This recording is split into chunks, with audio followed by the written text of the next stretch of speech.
개입해 주시고 찾아와 주셔서 늘 이기게 하시고 승리케 하시고 넘어져도 일어나게 하신 주님께 영광을 돌립니다. 오늘 이 말씀처럼 우리들의 연약한 믿음이면 일어나게 도와주시옵고, 아버지 하나님, 우리의 힘이 아니라 하나님의 힘으로 앞으로의 인생을 돌파하며 나갈 수 있는 그 말씀의 동기들이 부어질 수 있도록 은혜 베풀어 주시옵소서. 아멘. 그렇게 하실 줄 믿사옵고 감사드리며 예수 그리스도의 이름으로 기도했습니다. 아멘. 저는 처음 뵙는 건 아닌데 잠깐 소개하자면은, 저는 일산의 빌라델피아 교회 목사입니다. 2003년에 개척을 해가지고 지금 21년째 목회를 하고 있어요. 목회가 뭔지도 모르고 이제 시작을 해가지고 좌충우돌 넘어지고 일어나고 하다가 또 오늘 여기까지 와서 또 설교하게 됐고, 우리 정영숙 목사님이 또 저를 이쪽으로 인도해 주셨고, 젊었을 때부터 이제 같이 좀 동네에 있는 교회다 보니까 저희를 많이 이제 도와주시기도 하시고, 영적인 어머니 같이 이렇게 해주셔서 제가 이제 잘 의지하고 그렇게 있었는데, 오늘 말씀을 통해서 제 이야기를 할 필요는 없고 하나님 말씀을 통해서 우리가 은혜 나누겠습니다. 우리 요즘에 시대가 어렵잖아요. 전 세계 경제도 어려워지고 모든 것들이, 또 우리에게 찾아와서 상담하시는 분들이 집안이 어렵고 자영업이 이제 막 어렵고 사업이 다 폐업하고 부동산 값이 너무 올라가면서 더 이상 그 세를 내서 사업할 수가 없는 그런 상황이 지금 됐기 때문에, 지금 또 오물풍선 계속 보내면서 북한도 우리에게 위협하지 않습니까? 언젠가는 우리가 그런 얘기를 한번 해봅니다. 아니, 오물풍선에 진짜 폭탄을 하나 넣어가지고 보냈다고 생각을 해보세요. 지금 그냥 오물풍선이지 하고 그냥 사람들이 편하게 하고 있거든요. 근데 넘어올 때 폭탄 하나 넣으면 이렇게 전쟁이 시작이 되는 것이고, 성경에서도 우리가 예수 그리스도를 믿음으로 인해서 그 전에는 애굽의 종이었지만은 신분이 바뀌면서 여호와의 군대가 되어버리면서 그때부터는 치열하게 전쟁 속으로 우리를 밀어 넣어주시거든요. 역사 속에서도. 우리가 군인이 되고 싶은 것이 아니라, 내가 싸움을 좋아하는 것도 아닌데 그냥 호계를 건너면서 우리 여호와의 군대가 그냥 돼버리는 거잖아요. 이제 전쟁해야 되고, 우리 나라도 이제 편하지는 않습니다. 그런 가운데 하나님께서 주신 통일에 대한 말씀들도 있었어요. 어느 날 이제 설교를 준비할 때, 에베소서를 준비할 때, 만유를 통일하게 하려 하십니다. 통일, 하늘과 땅을 통일한다. 그렇게 해서 예수님이 땅에 오셨잖아요. 그 얘기를 준비할 때 저에게 통일에 대해서 기도하지 않는 거, 그거에 대해서 난 통일할 건데, 난 통일시킬 건데, 이 나라를 통일시킬 건데, 제가 통일에 대한 기도를 뭉퉁그리 아까 그런 식으로 인지하고 있었어요. 그럴 때 통일이 어떻게 이루어질 것인가에 대해서 잠깐, 그리고 저한테 이제 약간 그 대통령을 누구 뽑아야 되는지 이런 거에 대해서도 생각 속에서 기도할 때 이렇게 알려주시는 부분이 있었어요. 그러면서 제가 이 나라에 대해서 눈을 뜨게 됐고, 이 나라를 위해서 누군가는 정치 쪽에서도 기도를 해야 되는구나라는 사실을 이제 좀 알게 됐어요. 그러면서 이 전쟁 같은 것들이 그냥 글 속에 나와 있는 누군가의 전쟁이 아니라 실제로 내 삶에 정말 치열한 전쟁의 이야기들을 담고 있구나라는 사실을 발견했습니다. 오늘 이제 이 사무엘상 14장의 주인공은 요나단입니다. 사실 우리가 잘 알고 있는 사람은 다윗이잖아요. 다윗에 대한 용맹함, 믿음 이런 것들에서 우리가 많이 배웠는데, 제가 이제 성경을 읽다 보니까 그렇게 유명하지도 않은데, 그리고 사람들이 인정도 안 해주는데, 사울의 아들이라고 하는 그 프레임에 갇혀가지고 자유롭지 못해요. 그런데 이 요나단이 굉장한 믿음을 가지고 있구나라는 사실을 깨달았어요. 그래서 그 은혜를 한번 나눠보기 원합니다. 사무엘상 13장에 보면은 이 시대가 사울 왕 때의 시작입니다. 사울 왕이 왕이 되고 2년이 됐을 때의 이야기예요. 근데 사울은 우리가 알잖아요. 굉장히 인간적인 왕이에요. 뭘 중시하나 사울을 이렇게 연구해 보면은 여론조사에 굉장히 민감해, 이 사람이. 국민들이 여론을 항상 민감하게 생각하고, 표가 떨어지나 표가 올라가나 매일 그걸 신경 쓰고 국민들에 대해서만 계속 쳐다보는 거예요. 하나님을 믿는 이스라엘이라고 하는 그런 나라에서 하나님을 인식하고 하나님께 집중해야 되는데, 이 이스라엘이 국가적으로는 이스라엘이고 전 나라가 다 하나님을 믿는 나라잖아요. 그렇다면 지금 전 세계가 하나님을 믿는 나라가 없잖아요. 대부분 대통령이 출마를 해서 이 대통령이 이제 우리나라를 하나님 믿는 나라로 만들겠습니다 선포를 해도, 그 대통령이 내려가 버리면은 다른 대통령이 올라와 버리면 끝이에요. 다시 또 어느 종교가 그 나라를 지배할지 모르거든요. 근데 이스라엘은 계속 하나님만을 섬기면서 하나님의 나라다 선포하면서 이 성경에도 기록되어 있지 않습니까? 그러면 그것에 대해서 또 똑같은 조직이 이 세상에 하나가 있다라고 따져본다면 교회예요, 교회. 교회는 모든 사람들이 다 예수를 믿는다고 하나님 믿는다고 하면서 모인 하나의 큰 조직이죠.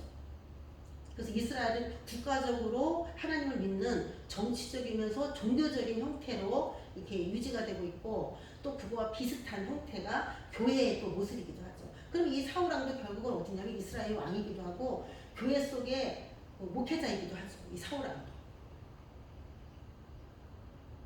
근데 우리나라는 한국교회, 한국교회 전체를 봤을 때도 어떨 때는 한국교회가 사울왕이 지배하는 것처럼 그렇게 뭔가 이상하게 인간적으로 갈 때가 있고 한국교회의 흐름도 어떨 때는 굉장히 용맹한 다윗과 같은 힘을 한국교회도 발휘한 적이 있었습니다. 저도 그때 성령의 불을 받았고 30년 전에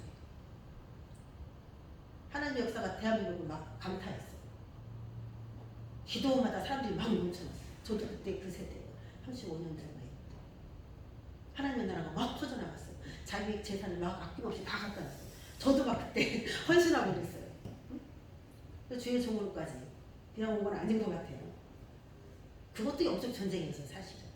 자, 사울왕의 시대 때 우리는 소망이 없습니다. 아, 이스라엘이 망하겠구나. 그런 조짐들이 일어났어요. 오늘 13장에도 보면은 이 요나단이 사고를 친 게 오늘 14장에 전쟁의 이유입니다. 그때 당시 이스라엘이 얼마나 힘이 없었는지 블레셋의 수비대가 이스라엘 곳곳에 있었어요. 그건 뭘 말하냐면은 군사 진영입니다.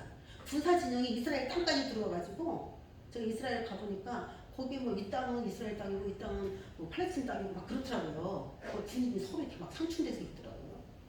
그 물탱크를 보고 알 수 있대. 그때 물탱크가 하얀색이면 이스라엘이고 까만색이면 뭐 팔레스타인이다. 응? 그렇게 알더라고요. 그러면 우리 이스라엘의 그 전쟁이 지금 일어나고 있는 전쟁이 시편 83편의 전쟁의 가능성이 있다고 말씀하신 거죠. 네, 그렇죠. 그렇다면 이 전쟁이 금방 끝나지는 않을 거라는 얘기죠. 주변 국들이 다 점령될 때까지 이 전쟁이 이스라엘이 다 승리할 때까지 그리고 이제 이 전쟁이 그렇게 돼야 이제 끝난다는 얘기가 되는 것인데 저도 그렇게 추측을 합니다만 그런데 평화의 기간이 있다가 나중에 또 에스겔 38장 전쟁이 이스라엘에 또 있잖아요. 그래서 평화의 때가 있으려면 반드시 그 전에 주변국하고 주변국을 싹 쓸어야 되는 그런 상황은 반드시 그 전에 있어야 되는데 그게 시편 83편의 전쟁인데 이 지금 전쟁이 그 전쟁이 될 가능성이 굉장히 높죠. 그러면 뭐 네타야후라든지 그 이스라엘 그 대표자들이 엄청나게 전쟁을 잘하고 똑똑하고 그래야 전쟁이 이길 것 같다. 우리가 그렇게 생각하잖아요. 우리는 대통령을 잘 뽑아야 된다. 그렇게 생각하잖아요. 근데 우리 이 말씀을 보면요. 정말 하나님의 역사는 아무도 모른다는 걸 알 수 있어요. 어느 정치인을 통해서 이스라엘이 세워지고 저게 건국이 돼서 지금 잘 진행이 되고 있지만 혹시 정치인이 부족하고 연약해도 하나님이 또 다른 계획을 가지고 계시고 돌파할 수 있는 그 믿음의 사람 그 사람을 통해서 일할 수 있다는 사실이 오늘 여기 본문에 기록되어 있습니다. 자, 사울이 그 당시에 너무 힘도 없고 능력도 없고 이스라엘 군대는 아무것도 없어요. 그 13장에 보면은 쇠를 하나, 농기구를 하나 갈려고 해도 블레셋 사람들에게 가서 그 사람들에게 이거 좀 갈아줘 해가지고 갈아야 돼요. 그 무기는 누구밖에 없냐? 사울과 요나단에게밖에 무기가 없어요. 백성들은 철 무기를 갖지 않았어요. 그 시대예요. 그런데 요나단이 블레셋의 수비대를 이스라엘 안에 들어와 있는 블레셋의 수비대를 쳐버린 거예요. 아니 이렇게 무모한 무기도 없는데 그 강대국 블레셋에게 왜 덤비느냐. 성경에서는 덤비지 말아야 되는데 덤벼서 전쟁이 일어나가지고 그 사람 사고 쳤네 라고 하는 이야기들이 몇 가지가 막 나와요. 그 중에 하나가 그거예요. 또 하나는 대표적인 게 모르드게 사건이에요. 모르드게 그냥 절 한번 하면 되는데 그 절을 안 해가지고 유대인들이 다 죽게 생겼을 때 우리가 생각할 때 그냥 절을 해. 절을 해도 누가 왜 네가 절을 안 해서 유대인들을 다 죽게 생긴 얼마나 유대인들이 거기 기록이 안 됐지만 뭐라고 했을까 모르드게. 오늘 요나단은 굉장히 무모한 짓을 했구나라는 생각이 드는데 우리는 그 무모함과 믿음에서 차이를 좀 느껴야 된다고 생각합니다. 정말 이게 무모함에서 나온 것이냐? 어떤 사람은 무모함을 하고 이게 믿음이냐? 그게 뭐가 다를까? 예? 블레셋은 수비대를 쳤는데 블레셋이 화가 난 거예요. 사람들을 군사를 모아갖고 왔습니다. 어느 정도의 군사냐? 너무 놀라요. 마병이 3만, 병거가 6천, 군사는 해변에 모래알같이 왔어요. 그럼 이스라엘은 거기에 대항할 수 있는 군대는 뭐냐? 사울과 함께하는 군대 2,000명, 요나단과 함께하는 군대 1,000명, 3,000명, 총 3,000명. 마병이 3만, 병거가 6천, 해변에 모래알 같은 군대 대 이스라엘 군인 3,000명. 과연 이게 전쟁이 될까? 이게 전쟁이 되는 전쟁일까? 그런데다가 그 뒤에 보면요, 이 해변에 모래알같이 많은 그 군인을 보고 이스라엘 군들이 쫄았어. 근데 이스라엘 중에 많은 군인 중에서는 또 신기하게 뒤에 나오는데 돈을 받고 그 블레셋 편에 들어가서 일해주는 사람들도 있어. 또 히브리 중에 자기 조금 배신하고 용병으로 간 거예요.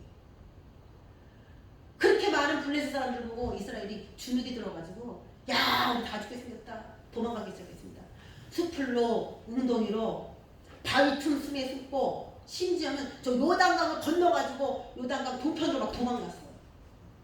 그러니까 사울이 이 세보니까 600명밖에 없어. 군인 600명. 저 해변에 모래알같이 많은 사람들 내 이 600명이 어떻게 전쟁을 할 것인가. 그럼 우리는 이 성경에 있으니까 그냥 읽듯이 이렇게 하지만요, 우리의 상황이라고 생각했을 때는 정말 앞이 캄캄해요. 저도 그 전쟁을 몇 번을 했어요. 그렇게 했어요. 엄청나게 재력이 많은 사람과 정말 우리는 아무것도 없는데 전쟁이 일어났어요. 모든 권력과 백으로 보면 그들이 우리를 재판으로도 이길 수 있고 여러 물질로도 이길 수 있고 다 이길 수 있는 그런 전쟁이 있었어요. 제 인생에 그런 전쟁이 몇 번 있었어요. 거기 엄청난 많은 희생의 대가가 있었고 우리 건물 있던 것까지 다 넘어가서 우리가 알거지가 될 상황도 있었고 신용 불량자까지도 떨어졌었고 그 전쟁을 겪는 모든 기간 안에 우리는 가장 작은 자고 가장 힘이 없는 그런 상태였어요. 누가 우리를 이긴다고 한 사람도 생각을 할 수가 없었어요. 그 와중에 국세청에서 감사가 나왔어요.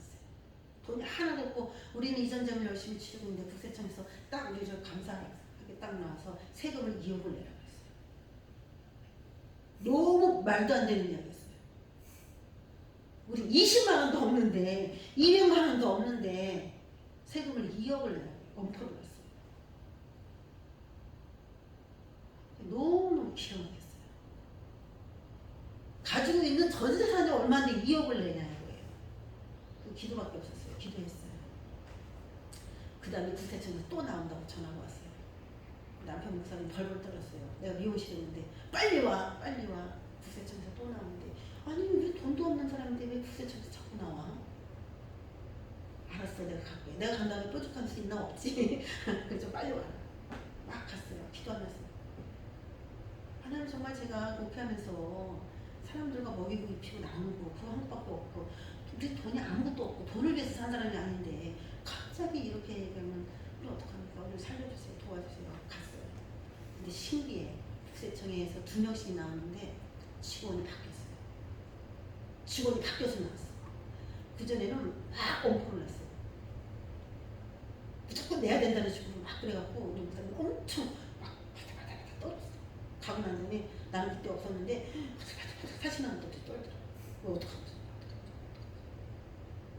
요번에는 왔는데 너무 착한 사람이 왔어. 2명이 너무 착한 사람이 왔어. 교체가 된 거예요. 할렐루야. 교체가 돼가지고 우리 사정을 들어주는 거야. 그래서 우리는 이렇게 살았고 이렇게 살아서 우리는 세금 낼 이유가 없다. 낼 돈도 없고 우리는 가난한 사람을 위해서 이렇게 하고 이렇게 먹이고 이렇게 한 것밖에 없다. 우리 돈이 아예 없는 사람입니다. 보세요. 우리 집 사는 거 보세요. 얼마나 있는 사람이 사는 것처럼 사나. 그리고 제가 우리 보여줬어요. 우리 집을. 정말 뭐 제대로 된 게 없이 그냥 목회만 하고 살았던 사람인데 뭘 어떻게. 근데 그분이 일주일 동안 연락이 없으면 된 거고 일주일 안에 전화가 오면은 안 좋은 소식이다. 이러고 그 일주일 동안 잠을 못 잤어요. 전화 오면 안 되니까. 결국 전화가 안 왔어요. 넘어갔어요. 전화가 안 와요.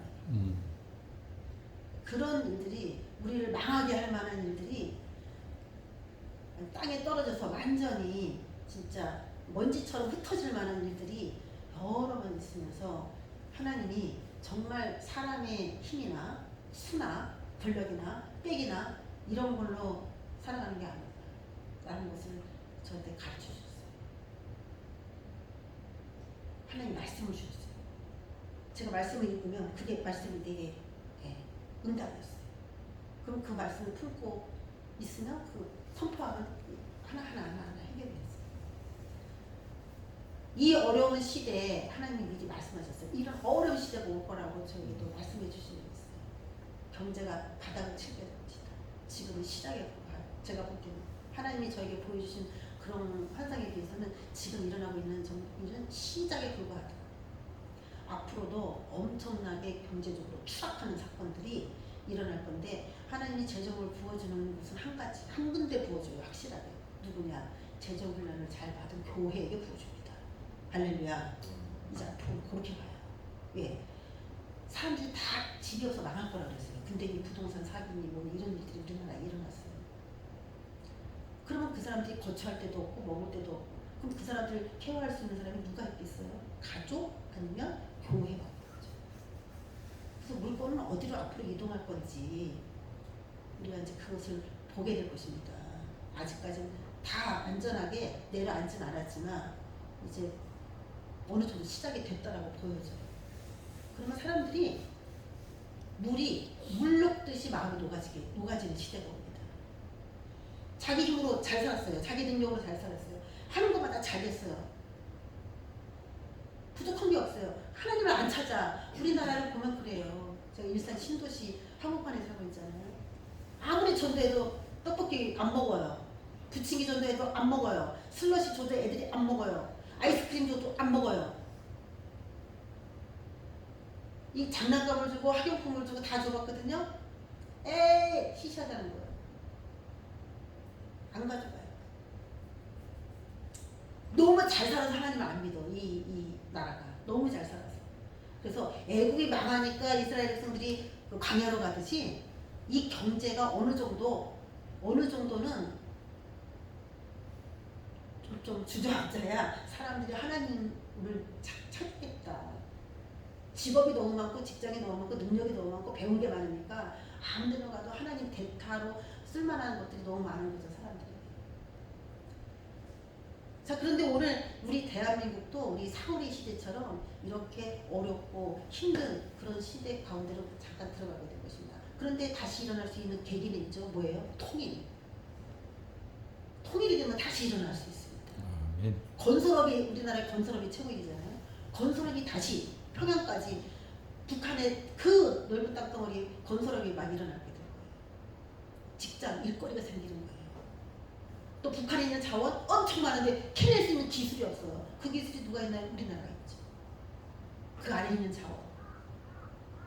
그게 발굴되면 엄청나죠. 우리는 보급이 세워지는 동안에 북한은 핵무기 개발만 열심히 해요. 두 개 합쳐지면 어때요? 영육간의 강대국이 돼요. 영육간의 강대국. 핵이 있으면 트럼프도 절정했잖아요. 압수하자고 하잖아요. 그 사람이 뭐하는 사람인데 김정은한테 압수하자고 만나요. 김정은 아무것도 아닌 사람인데 어떻게 보면 핵이 있었어. 우리나라는 뭐가 있어요? 보급 그나마. 보급. 네. 갈라놓고 하나는 육적으로 강하게 하고 하나는 영적으로 강하게 했는데 이 나라가 합쳐지면 엄청난 파괴력이 있다는 거예요. 여기는 숨은 자원들이 또 엄청 많고 여기는 기술력이 뛰어나고 자원은 없어. 우리나라는 기술력이 뛰어나. 하나님이 딱 떨어뜨려 놓고 통일을 아주 오랫동안 준비했습니다. 아주 오랫동안. 그러니까 지금 이렇게 된 것도 어떻게 보면 하나님의 섭리와 계획 안에서 이것이 잘 맞춰져 가는 계획이라고 합니다. 우리나라 김대중 정권에서 이제 그 핵을 만들 수 있는 모든 것들이 이제 지원이 된 거죠.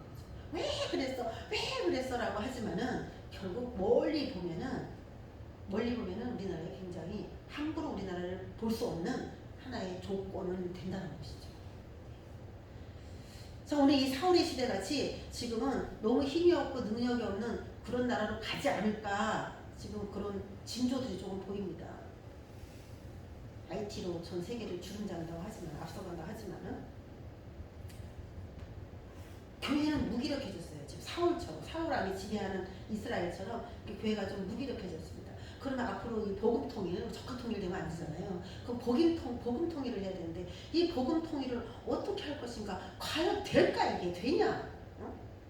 이게 돼야 될 텐데 이렇게 한국의 교회가 무기력하니 서울왕 시대처럼 무기력하니 이걸 어떻게 복음 통일이 되냐? 이 가슴을 치면서 지금 나라를 위해서 기도하는 분들이 굉장히 많이 있습니다. 그렇지만 오늘 말씀을 보면 반드시 됩니다. 할렐루야. 네. 반드시 됩니다. 네. 어떻게 될 수가 있습니까?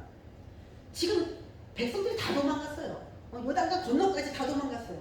그런데다가 전쟁이 금방 시작이 되는데 사무엘은 오지를 않아. 와가지고 번제를 드려주고 하나님이 좀 이 나라를 이길 수 있게끔 뭔가 법계를 앞으로 맺어서 나갈 수 있는 뭔가 용맹함을 사무엘이 와가지고 막 해줘야 되는데 사무엘이 늦게 와. 그러니까 사울이 급한 마음에 제사도 뚝뚝 뒤져버렸어요. 근데 사무엘이 와가지고 야 지금 전쟁이 일어나니까 급하니까 할 얘기는 나중에 하고 먼저 전쟁 먼저 하고 내가 기도해줄게 뭐 이렇게 하고 하면 되는데 사무엘이 또 전쟁은 코앞인데 와가지고 왕이여 왜 그랬습니까? 망령되이 행하셨습니다. 이 나라가 길지 못할 것입니다. 막 여단을 치고 가버렸어요. 사무엘이 가장 절망스러운 상태에서 주의 선지자까지 와가지고 가장 절망스러운 선포를 하고 떠났습니다. 여러분 이러면 이스라엘 끝난 거죠? 전쟁이 끝난 거죠? 우리 상황이 이럴 수가 있어요. 내 마음도 갖다가 덜덜 떨리는데 주변에서도 너 틀렸어 안돼 못해 끝났어 상황을 봐 되겠어? 되겠어? 하나님도 편을 안 내줄 거야 이러면서 막 저도 그걸 많이 당했기 때문에 사울이 좌절합니다. 그날에 무기도 없고 그런데요 하나님 숨은 보병을 항상 숨겨놓으셔요. 그 아들 요나단이었어요. 오늘 14장 이야기는 그렇게 시작됩니다. 요나단이 자기 무기를 들어주는 자가 있거든요. 뭐 왕자니까 무기를 들어주는 사람에게 얘기합니다. 우리가 건너편 블레셋 사람들의 부대로 건너가자. 아버지께 말하지 말고. 그러면 저 여러분이 만약에 무기를 든 사람이라면 어떻게 반응하겠습니까? 미쳤습니까? 지금 600명이 다 가도 지금 부족한데 우리 둘이요? 우리 둘이 간다고요? 아무리 여기 목사님 많이 계시고 믿음이 출중해도요 저 같아도요 거기에 동의할 수가 없습니다. 해변에 모래알 같은 군대를 보면은 마병이 3만 병거가 6천을 보면요 못해요 그거를. 근데 요나단이 이런 제안을 해요. 그런 믿음이 우리 안에서 다시 일어나길 주의 이름으로 축원합니다. 눈에 안 보여야 되는데 그 군대가 그 수가 눈에 안 보여야 되는데 그 환경이 눈에 안 보여야 되는데 그 상황이 눈에 안 보여야 되는데 이 육의 눈이 우리를 망가뜨렸어요. 육의 눈을 밝혀나가겠어. 언제요? 창세기 때 사탄을 통해서. 언제부턴가 인간이 눈으로 보면서 판단하고 눈으로 보면서 계산하기 시작했어요. 눈을 밝혀나가겠어. 육의 눈을 밝혀버렸어요. 상황을 보면 침울하고 암울한 거에 너무나 영의 눈이 닫혀버리고 육의 눈이 열어지는 바람에 보기만 하면 끔찍한 안 된다고 하는 걱정이 먼저 들어와. 이 설교는요 제가 저에게 하는 거예요 사실. 눈을 열악한 상황을 계속 보다 보니까 하나님의 말씀이 그렇다고 하는데도 이렇다고 하는데도 눈에 보이는 상황 때문에 마음이 쫄고 피가 통하질 않아. 피가 흐르질 않아. 눈에 보이는 상황을 넘는 훈련을 계속 시킨다고 저한테 말씀을 하시는데도 여전히 이 눈이 죄악 가운데 있다는 사실을 제가 깨닫습니다. 이 눈이 그러니까 요한복음 9장에 소경한테 얘기하잖아요. 네 눈이 본다 하니 네 죄가 그저 있느니라. 네 눈이 본다 하니 못 보면 아예 죄를 안 짓는데 보니까 죄를 져요. 보니까 죄를 져요. 근데 요나단이요 블레셋 저 건너편으로 건너가자고 얘기를 해요. 이런 믿음을 가진 사람이 2명만 있으면 통일됩니다. 할렐루야. 아멘. 해변가에 많이가 필요 없어요. 600명 다 필요 없어요. 다 돌려버렸던 하나님이에요. 2명이 쓰러져요. 제가 북한에 있어 기도할 때 하나님께서 북한의 38선으로 2명이 건너가서 공격을 하는 걸 보여주셨어요. 저는 그때는 뭔가 그랬어요. 이 2명은 구약 내내 존재하는 숫자예요. 증인수라고 하죠. 소돔과 고모라에 갔던 2 천사, 라합의 집을 방문했던 2 정탐꾼, 요한계시록까지 나오는 2 증인, 계속 둘이 뭔가 먼저 가서 그 땅을 정탐하고 하늘나라 극비 비밀을 알려주는 이 내용이 반복해서 나옵니다. 2명. 이건 뭘 말합니까? 예수님과 성령입니다. 오늘 이 요나단과 무기를 든 이 2 사람이 동역을 해가지고 이 블레스를 치는 이야기는 제가 생각하기는 그래요. 정말 음부의 권세까지 내려가서 다 힘을 잃어버린 사울왕에 속한 이스라엘처럼 힘을 잃어버린 그런 하나님의 사람들에게 음부에서 승리를 하고 올라와셔서 교회를 이렇게 다시 세우신 그 예수 그리스도와 성령님의 사역을 여기다 묘사하고 있다고 저는 보고 있습니다.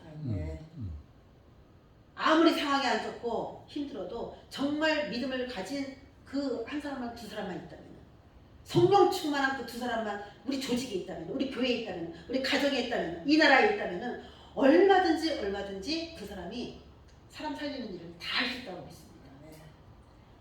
자기 무기를 든 자에게 야 건너가자 그렇게 얘기를 합니다. 자기 무기를 든 소년에게 우리가 이 할례받지 아니하는 자들이 건너가자. 여호와께서 우리를 위하여 일하실까 하노라.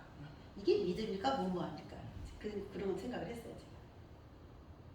여호와께서 일하실까 하노라. 일 안 하시잖아요. 여태까지 사울왕이 막 할 때 상황이 여태까지 계속 이스라엘이 안 좋았어요.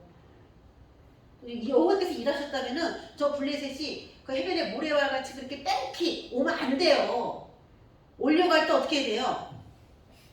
내버려둬 다음에 쳐 하고서 미룰 수도 있고 그러겠지. 근데 이미 왔단 말이죠. 이미 대치 상황이란 말이죠. 근데 지금도 그렇게 지금 안 좋은 상황인데도 궁지에까지 밀렸는데도 여호와께서 일하실까 하노라라고 하는 고백을 할 수 있다는 게 너무 놀라워요. 하나님은 어디 계십니까? 우리가 이렇게 궁지 몰렸는데 하나님은 어디 계십니까? 대부분 막 절규하죠. 근데도 하나님께서 일하실까 하노라라고 하면서 일하실 거에 대한 기대를 품습니다. 이 믿음이 우리 안에 샘에서도 올라오시길 주님으로 축원합니다. 아멘. 그 믿음이 계속 올라오시기를 바래요. 아멘. 불가능합니다. 지금 이 땅의 지형이 어떠냐면은 요나단이 있는 땅은 큰 바위로 이루어져 있고 저 블레셋 진영도 큰 바위로 이루어진 데 꼭대기 이렇게 있어요. 바위 엄청난 말이 바위지 뭐 바위 산처럼 이렇게 있어요. 가운데는 골짜기예요. 그거 딱 대치하고 있습니다. 저쪽에서는 이쪽이 보이고 이쪽에서는 저쪽이 보여요.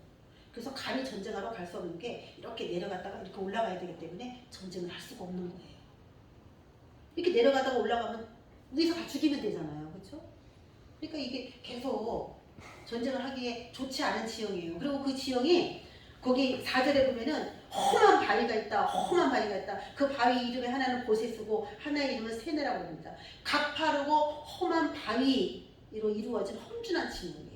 거기를 저쪽에 블레셋 진영으로 넘어가려면은 이 험준한 바위의 진영을 어떻게 올라가냐면 가다가 그냥 탈진해버리든지 굴러 떨어지든지 할 수밖에 없는 그런 바위산입니다.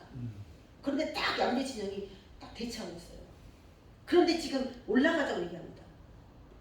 여호와의 구원은 사람이 많고 적음에 달리지 아니하느니라.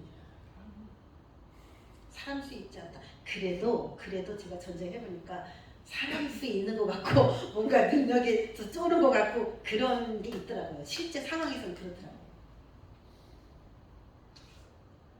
교회도 그렇잖아요. 교인이 몇 명이세요? 항상 목회자들이 그런 거 막 따지잖아요.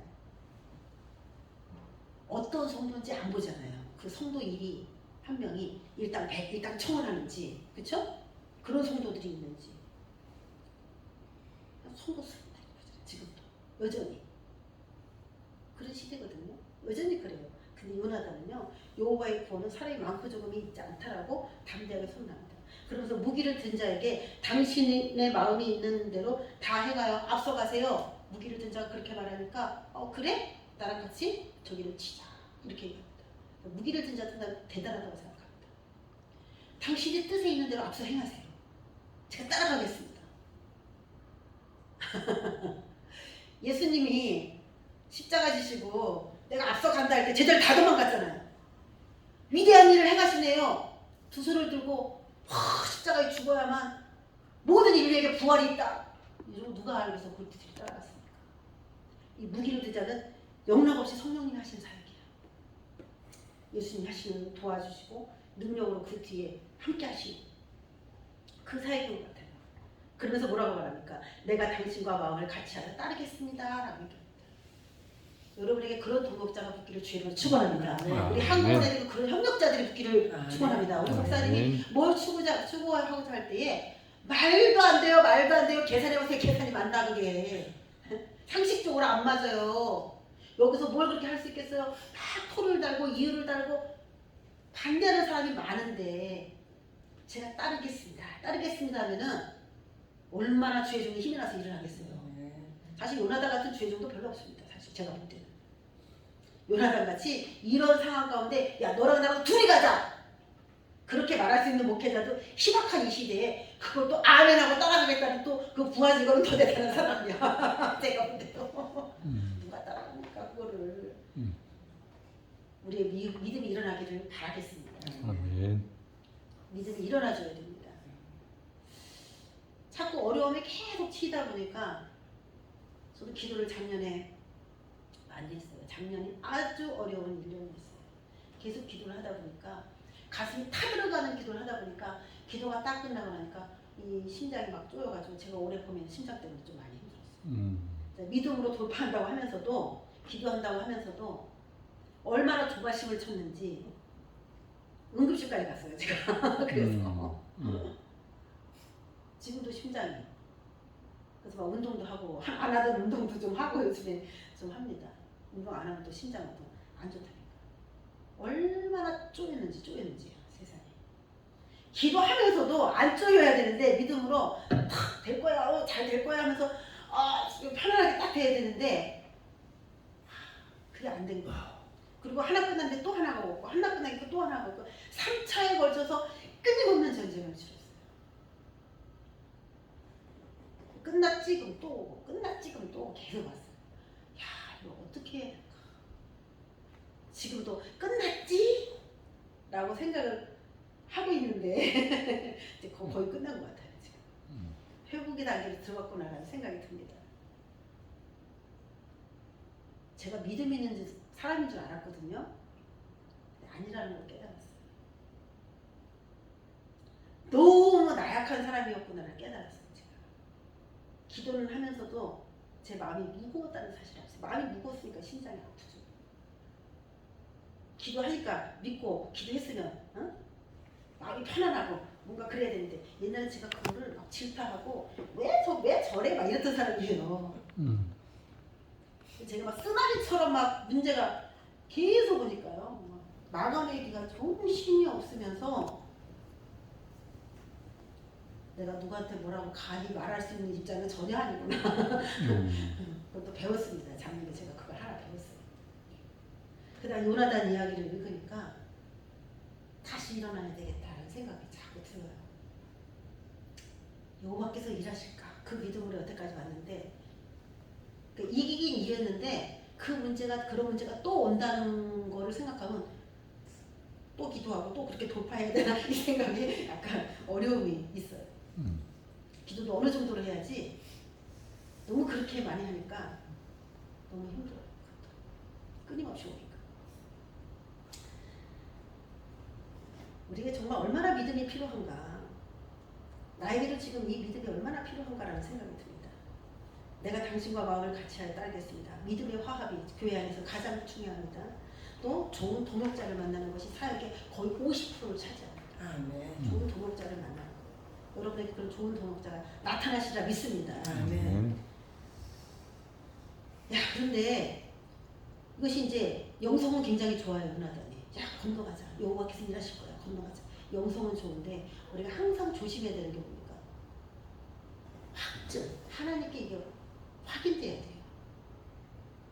무모하게 이것이 영성이다 할 수 있거든요. 무슨 말이냐, 믿는 자에게 능치 못하면 없느니라 가자 했다가 교회가 문 닫은 교회가 상당히 많습니다. 우리나라에도. 왜 월세 100만 원을 안 주는 거예요? 왜 월세 100만 원을 왜 안 줘요? 나는 훈련도 많이 받아서 월세 100만 원씩 탁탁탁 내면서 난 있을 거라고 생각하고 다 계약을 해갖고 했는데 왜 월세 100만 원씩 안 주셔서 이렇게 1년 만에 교회가 문 닫고 2년 만에 교회가 문 닫고 너무나 많이 있어요. 그런데 그거를 하나님이 어떻게 생각하시는지를 우리는 여쭤봐야 되는 그 다음 단계가 있습니다. 영성이 우리나라 영성이 굉장히 좋은 영성인 것 같은데 왜 자꾸 불이 꺼져가는지 알아요? 이 영성으로 실패의 경험들이 생겨버리니까 사람들이 더 이상 하기가 겁이 나는 거예요. 이 영성 도학에 뭐가 있냐면 하나님의 그 영성과 인간의 이성이 함께 조화가 돼야 돼요. 오늘 이 요나단은 그걸 아주 잘 보여준 거예요. 자, 이 상식적으로는 맞아. 여호와께서 도와주셔. 그래서 가는 거 맞아. 이 영성도 같아. 그래서 이성적으로도 동의가 돼. 그런데 그 다음 순서가 9절에 나와요. 우리가 그들에게로 몸을 보여가지고 하나님께 사인을 구하자 이거예요. 사인을 구하자. 여러분 표징과 사인을 구하는 신앙생활을 하시면 주의 이름으로 축원합니다. 우리가 이렇게 보이는데 저 블레셋 사람이 야, 너 거기 기다려. 내가 갈게. 그러면은 이 전쟁은 안 하는 거야. 그리고 올라와. 우리가 너랑 싸워줄 테니까 올라와라 하면은 올라와라 그러면 이건 싸우라는 하나님의 표징이다. 그 뒤에 표징이란 말이야. 사인을 구해야 돼. 내 생각이 아무리 하자고 얘기했죠. 무모함이냐 믿음이냐. 예. 믿음일 수 있어요 분명히 이게. 근데 하나님이 기다려. 만약에 블레셋 사람 입을 통해서 그렇게 계셔서 가. 난 지금 이스라엘을 지금 혼내려고 하는데 네가 왜 여기 개입해? 이스라엘이 전쟁에서 진 적도 많아요. 그렇잖아요? 그럼 가야 되는 거예요. 근데 블레셋 사람이 올라와라 그랬어요. 그랬더니 요나단이요. 둘밖에 없는데도 이것이 우리가 이길 만한 전쟁이라고 하는 사인으로 받아들이니까 행동을 옮깁니다.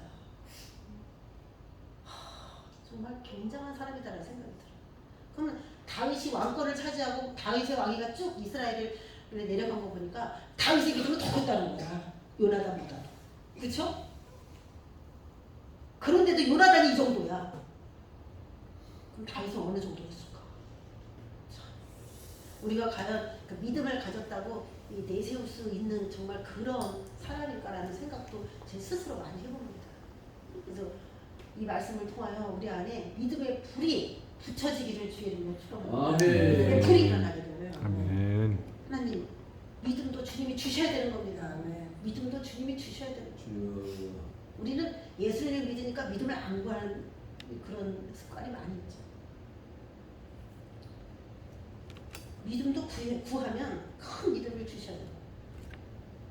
뭐라고 얘기합니까? 우리에게로 올라오래. 야, 여호와께서 그들을 이스라엘에서 넘기셨느니라 그러면서 가자 하면서 올라갔어요.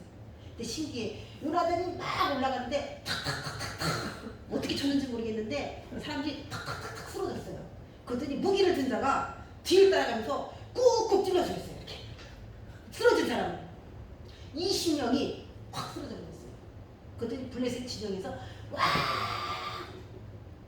이스라엘에서 엄청난 사람들이 왔다 하면서 진동이 일어나면서 와 소동이 일어났어요.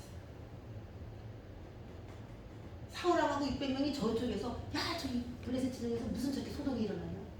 저기서 뭐가 난리가 났나 봐. 야 우리 편에서 누구 간 사람 있냐? 딱 점호해라. 요나단이 없어요. 그럼 요나단이 저기 갔다는 거야? 우리도 가자. 그러면서 사울과 600명이 막 따라갔어요. 요나단을 도와주기 위해서. 근데 하나님이 그 두 명이 하시는 일을 어떻게 도와주시냐? 땅을 흔들었어요. 땅을. 할렐루야. 땅을 진동을 일으켰어요. 그랬더니 사람이 정신이 하나도 없어가지고요. 사울왕이 거기 가서 보니까 블레셋 사람이 자기네들끼리 치고 있어. 적군인 줄 알고. 자기네들끼리 쳐져 있어. 하나님이 눈을 가려버리니까요. 적군인지 아군인지 모르고 그냥 치는 거야. 예? 자기네 칼날에 자기가 죽는 거야. 또 수풀의 웅덩이에 요단강 건너편으로 도망갔던 사람들이 이스라엘이 이긴다는 소문을 듣고 또 벌떼같이 몰려들어서 그 전쟁에 또 막 합류해서 싸우자 하면서 또 막 싸웠습니다. 사울의 군대가 또 합류해. 전쟁이 난리가 났어요. 또 블레셋 진영이 돈을 받고 히브리인들이 이스라엘과 싸우기 위해서 그쪽에 섰던 사람이 갑자기 마음이 변해가지고 야! 하나님 역사하시는데 우리가 지금 블레셋을 위해서 싸울 때가 아니다! 갑자기 뒤돌아서서 블레셋 군인들을 치기 시작했어요. 둘밖에 없다고 생각했는데 도와줄 수 있는 너무나 많은 사람들이 적군 안에도 있었고 하늘에서도 있었고 자기의 군대 안에서도 있었어요. 여러분 우리가 이 눈이 나를 도와줄 수 있는 사람이 한 명도 없다라고 생각하는 게 이게 믿음이 약해지는 방법이라는 걸 알았어. 사탄이 쓰는 방법이라는 걸 알았어. 날 도와줄 사람이 없어. 힘이 없어. 눈으로 보니까 아무도 날 도와줄 사람이 없었어요. 실제로.